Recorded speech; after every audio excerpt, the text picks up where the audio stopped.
Hello，大家好，我係 Alicia，加拿大政府註冊移民顧問，歡迎大家嚟到 Vancouver 嘅 podcast。我拍檔咧 Nicole Chan，佢係 base 喺 Vancouver 嘅 immigration lawyer 啦。咁樣每個禮拜咧，我哋探討一個 immigration 嘅 topic 嘅，就係聯邦法庭揾啲司法覆核嘅 case 啦。咁樣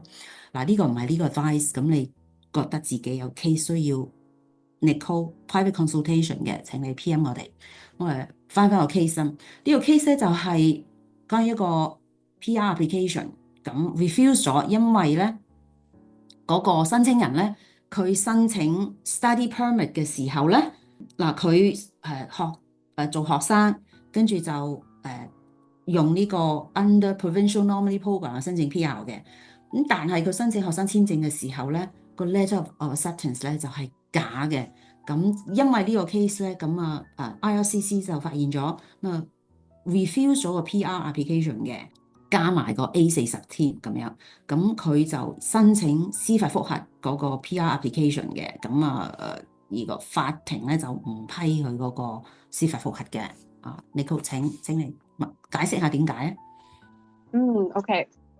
唉，呢個真係 OK，所以我哋其實之前咧都有傾過一個相類似嘅 case 嘅，因為喺呢個 case 入邊咧，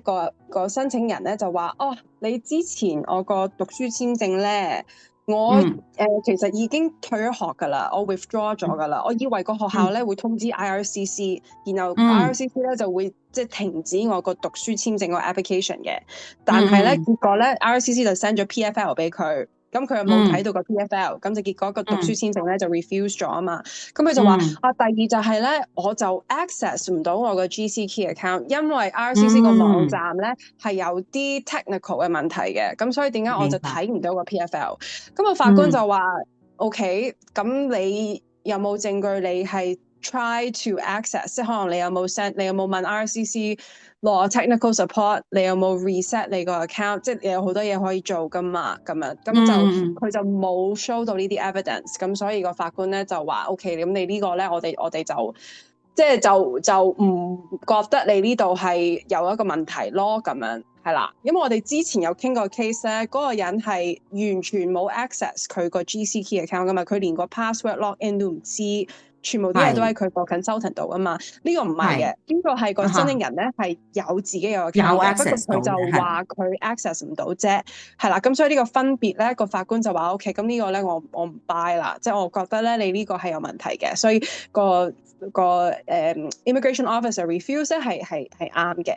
合情法合理，好多謝 Nicole 嘅解釋啦，咁樣咁如果你嘅親戚朋友都想聽呢個 case 嘅，歡迎你同佢哋 share 啦。如果其他 topic 你需要我哋做 research 嘅，請你喺嗰個 comments 個留言啦。下次再見，拜拜。